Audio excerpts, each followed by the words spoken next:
The sand's pretty dense, pretty packed down there. There is a soft part right on the approach. Dirty Dolly is our 2025 Winnebago EKKO built on that Sprinter chassis.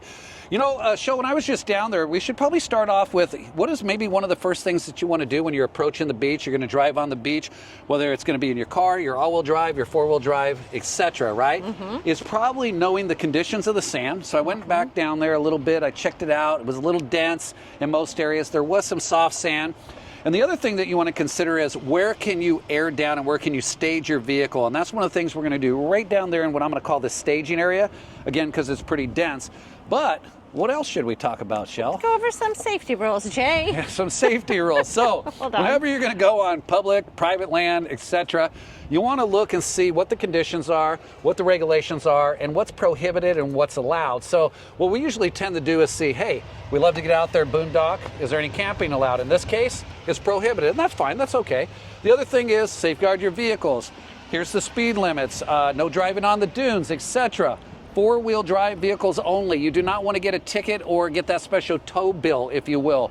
Also, what to watch out for. So first thing to do, check out the conditions, check out the regulations, and then find a good staging area to air down. The reason we're not going to air down right here is simply because you're not supposed to really stage and air down right here. There's some signage, but you can park, read the signs, and get down to the main area. So what do you say we just go do it? All right, y'all, so we've checked the conditions. We've read the rules and regulations, if you will, and we know this sand is pretty dense. So we're gonna go down here to the staging area. We're gonna start airing down and enjoy this beautiful day with y'all right here at the Oregon coast. Maybe we'll make a little something on the trail fire. Oh yeah, for real. So you can kind of feel the sand get a little loose there. It's nice, but it's pretty dense. Kind of come over here to the staging area, as I like to refer to it. And it looks like on this side of the signs, it's prohibited motor vehicles, but behind us, we can probably pretty much do what we need to do. All right, y'all, we're down here in what I was referring to, the staging area. What makes it the staging area? Other vehicles here, sand's dense, compact, and it's gonna allow me to go ahead and air down now. You might be asking yourself, as you're looking at this beautiful coast here and you're starting to pick up on the fact that the sand is actually well packed and dense, why would I want to air down? Well, if we take a look that way, Shell, show them what we got going on there. We are going to go exploring that way, and the sand conditions can change at any moment. I would rather be prepared, pre-air down, know that once I get out in those conditions, if you will, that I'm actually already prepared rather than try to prepare for them once we're stuck. So the first thing we're going to start off with is grabbing our compressor. Now, this is what we choose to carry right now. There are onboard compressors that you can use. The reason that I carry this is we are able to transport this into one of 4 of our vehicles. It's mobile. It's a dual air compressor. It's got an extra tank here, and as you can see, it comes in a nice rigid case, and I like to say it's compact. The other thing that we're going to do a little different here is rather than air down each tire individually, we're going to bring them down all at once. Well, that introduces us to the multi-air down kit. That's what I'm calling it, y'all. So, again, made by the same company. And what we have in here, just to get a quick glimpse, if you will, we have the gauge here. We're going to talk a little bit about this. And we've got our hose kit that's going to make it around to all 4 tires, and it's going to allow us to air up and air down simultaneously. So what we're going to do now is we're going to go ahead and bring this kit up to the front. We're going to get her hooked up, get her some power, and then we're going to walk around and we're going to talk about the PSI, why we're airing down, also the footprint of the tire, where we want to be. I think that as we go through this, you might learn something about really what you're looking for in that paddle. I'm going to call it the paddle. So I'll meet you all around front.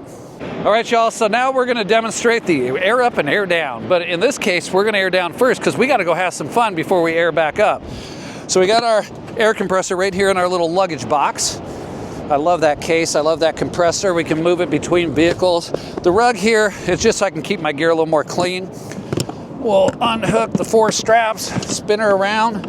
The reason I'm doing it this way is I want to block the wind and the sand as much as possible from getting inside the components. I'm just going to demonstrate where these alligator clips connect in the vehicle just for fun.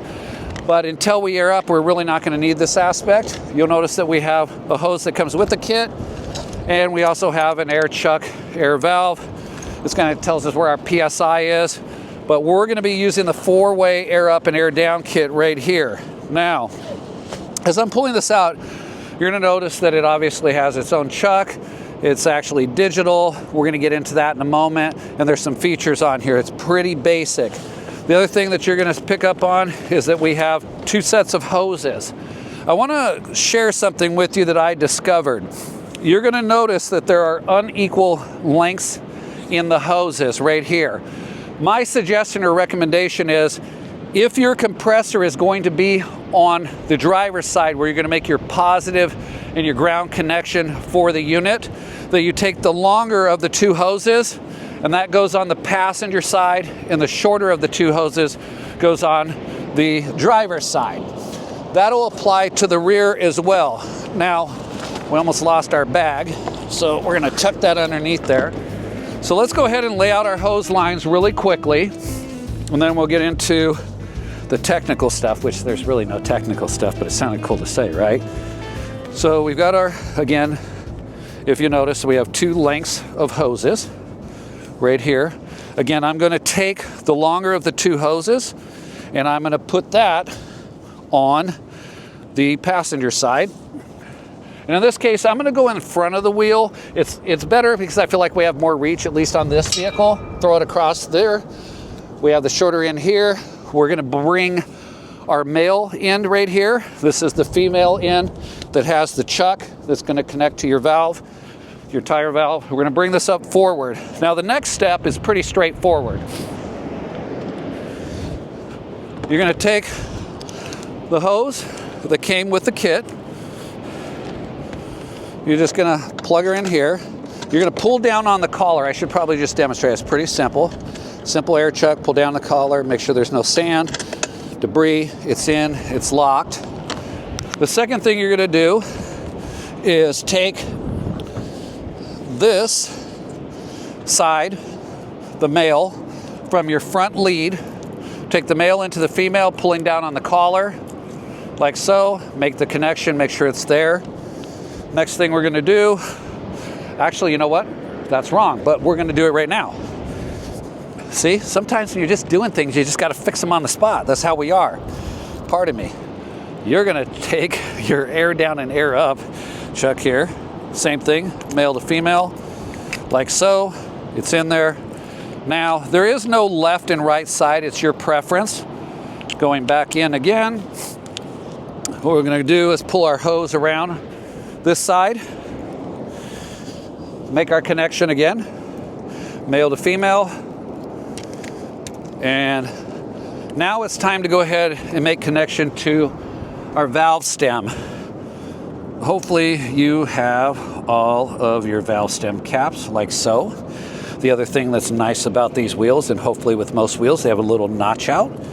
You're going to pull back on the collar, making sure that it's sand and dust free. You're going to insert it on. You're going to lock it in. We're going to come to the other side. You're going to notice some air releasing. What it's doing is it's going back into that tank. You're going to come back to this side, clear your chuck, make sure there's no sand and debris in there. Pull your valve stem cover off. Make sure that it's free. Got a little sand in there. Now we're good. I mean, this is stuff that's going to happen in the field. Now, valve stem cap in your pocket. The pocket you normally don't reach into, right? Okay. We're going to clear our air chuck, our little chuck again. Pull the valve stem cap off, like so. Pull back on the collar, like this. Lock it on. Make sure it's good and secure. We don't hear any air. We'll run over here to the passenger side. See how quick and easy this is, y'all? Now, we don't have a valve stem cap because I lost it, but we're going to pick one up. They're important. They keep dust, debris, and protect your valve stem. Okay, we're all locked in. Let's go to the front, y'all.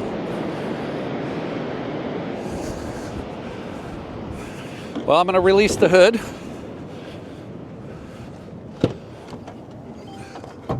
Now this part is not required until you're going to air up, but I thought I would show you right now where we would make our connections, at least on the Sprinter that we have here, a 2024 Sprinter, 2025 Winnebago EKKO. We have a little ground post connection here. Again, this is not necessary to air down. I'm just demonstrating the connections. You're gonna take this, pull back away with a little twist. You're gonna expose this area. And your compressor's on. Sorry, I'll turn it off. I must have left it on. On and off right there. Again, this is not necessary to air down. We'll move it aside. Now, I wanna share with something with y'all. We're at, well, 59.8. Basically, we're 60 PSI all the way around. We probably lost a little bit when we were making our connections. I talked about earlier that I'm gonna personally air down to 30 PSI. One of the things that you're gonna notice, as you're airing down, it might throw you off. You're gonna start to see, let's say on a vehicle of this size where you're carrying at least 50 gallons of water, you're carrying your recovery gear, most of the weight is in the rear. It's going to appear that the rear is airing down substantially quicker than that of the front. Do not let that alarm you. If you're starting to get concerned and you have some doubts, you can always make a quick disconnect. You can grab a secondary gauge.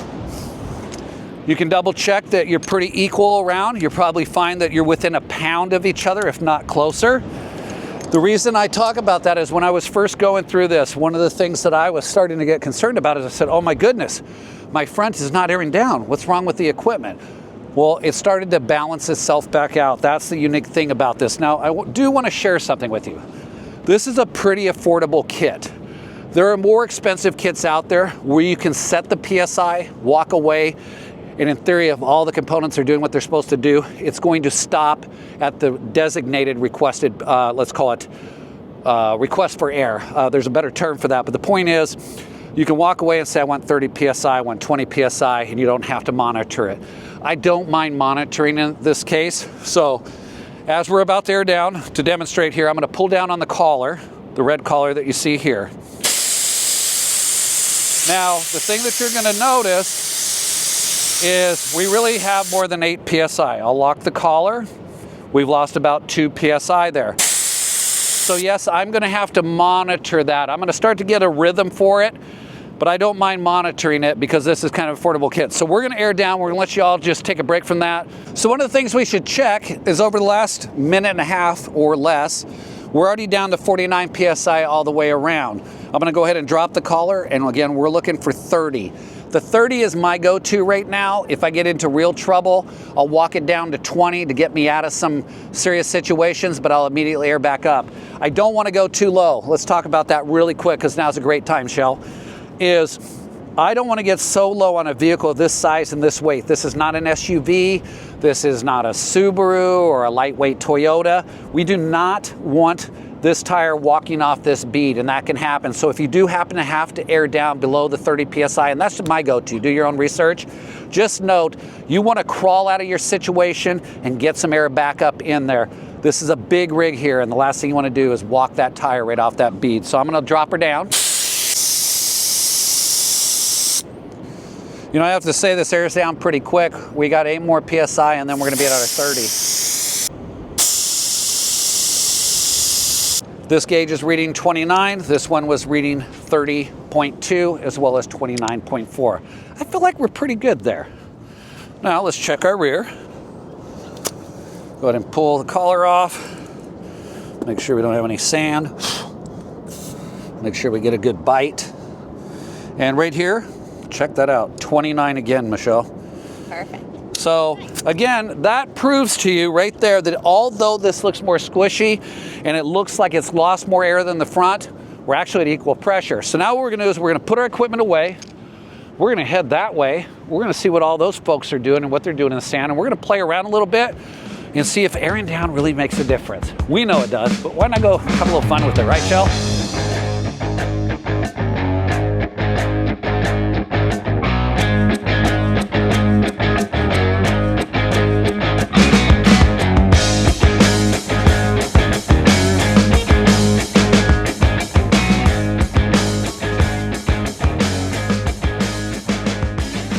So one of the things that I noticed right away, and I think you'd agree, Shell, is she seems not only obviously more stable, but bites a lot different or better with those tires aired down. So it does make an immediate difference. And you might even be asking yourself, well, how do you really know that? Well, between Dirty Dolly and Bad Betty and getting out there and really using our recovery gear, getting in the sand, different environments, you can start to tell when things feel like they're just biting different. So I'm enjoying it.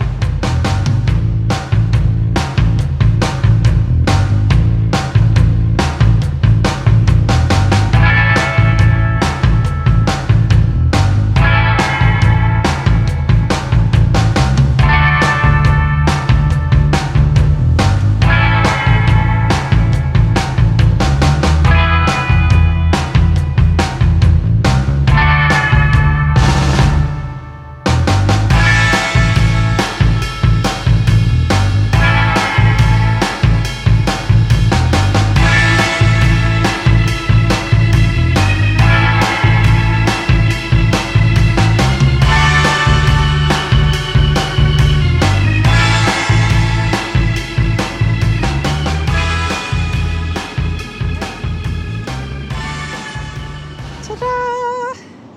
We got the Papa Murphy pizza. It's not bad. This is a thin crust. Yep. I'm in charge of the pizza. In charge of the She's pizza. in charge of the beverages. I'm in charge of the beer. Cheers. What a fun day on the beautiful Oregon coast. Yeah, so just kind of a recap on the day. Is it a good idea? I think it's a great idea. All right. Wait, let Check me our see. pizza first. Oh, Lord, it's going to take a while. That's all right. It's a thin crust pizza.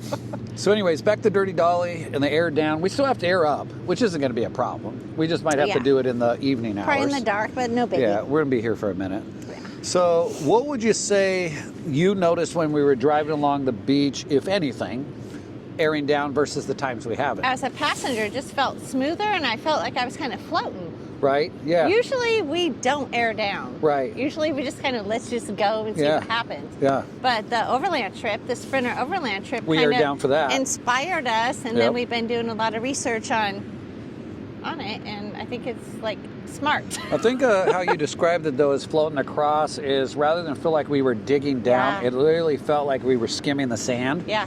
And I definitely, well, I'd say the one thing that was not distracting is I wasn't too sure with all the weight in the rear how it was going to feel in the turns. Oh, it was. And yeah, so it didn't good. feel like it was rolling or there was any real body roll or sway. So I'd say it was great. And what'd you think about how quickly that CSI kit? That was cool. Yeah. That's a cool little kit. And again, this gal right here coming in with all that weight, the build that she's sitting on. Yeah, we weighed her today. She was almost 10,000. It was 10,950 pounds. Almost 11,000 pounds. Which we've said 3 times in this video. We did. Fourth. Yeah, so no, she's done well. The chassis, I think the right chassis for this box and build for sure, especially with all the options you have. I'm gonna spin our pizza around here real quick. Oh, it's so beautiful out here. There we go. Serve it up, babe. A little double for you. So I didn't have a pizza cutter, so I have to do it this way. It's all right, it works. Give me some heat, babe.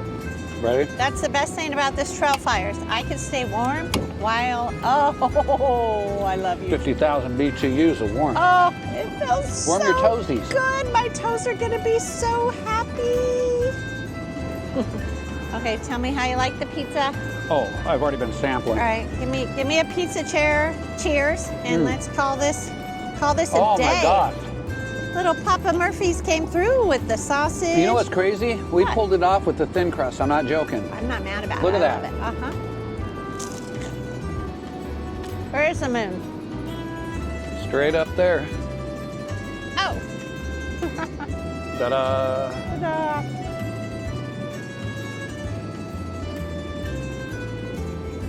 Keeping us cozy. Mm-hmm.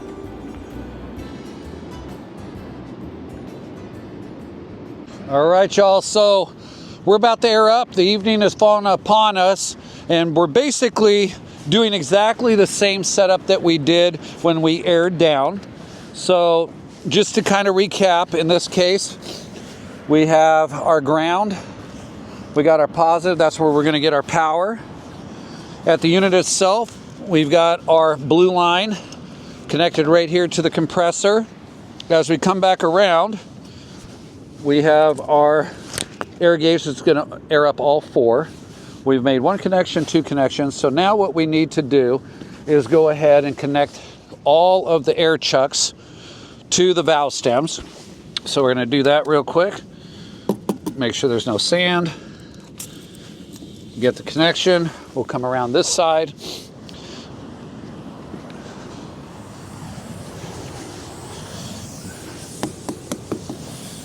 And we have connection there.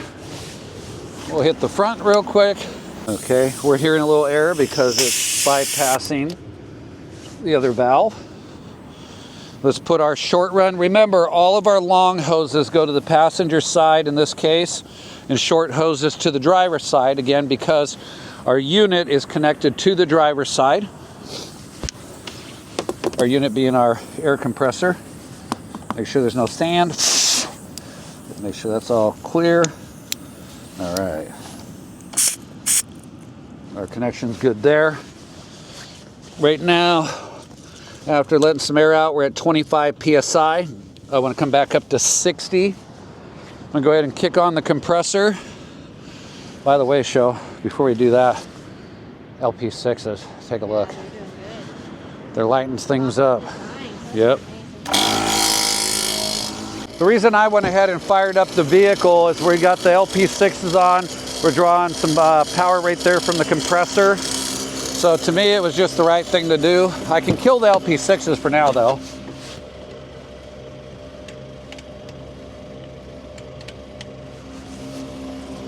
All right, and look at that.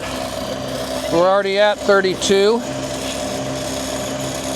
know what's nice? I mean, I think that the fact that we're just enjoying the day, and we'll just monitor that, and being able to do this in the evening is pretty nice. So just kind of a quick recap.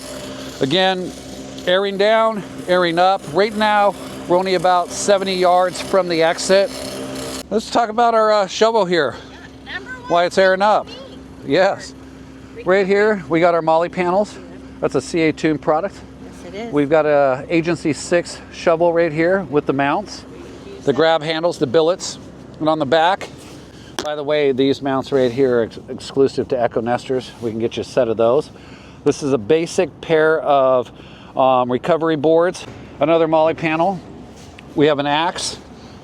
Also, we carry a chainsaw. This little compressor, if you can hear me over it, I am completely impressed with. Yep, we got a little bit more to go here. We're doing good. Just under 40. Just shut off the compressor, and we should actually see if we can locate the time on our video there to see how long it did take the air up to that additional 30 PSI. I'd say about 5 to 8 minutes. That's what I was thinking, 5 to 7 plus minus. So we're at 60.1 all the way around. Go ahead and check that gauge there if you can get enough light on it there. So did exactly, is that better? Yep, 60.1. There we go. So we're all aired up. As you can see, the tires, they look well inflated. Things are back to normal. We'll head this way real quick. One of the things I'm going to do is obviously disconnect the power here. Go ahead and put everything back in the box. Again, the thing that I love about this, we're not sponsored by CSI. It just happens to be a product that we have.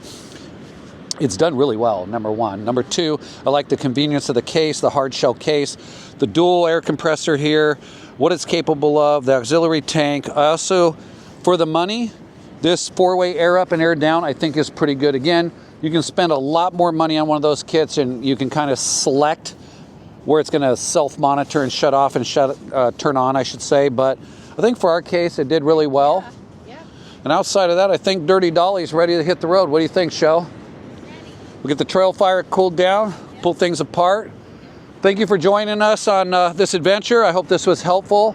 If you have any other tips, things that you might have recognized we could do different and or better, please don't hesitate to share it with us and the rest of the community. The reason I say that is we all learn from each other. This is how we get out and have some fun.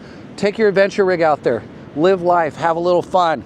You get stuck somewhere, call somebody out, you know, hit YouTube up, check us out maybe, and see if we can help you out. But just get out there and have fun. And good night.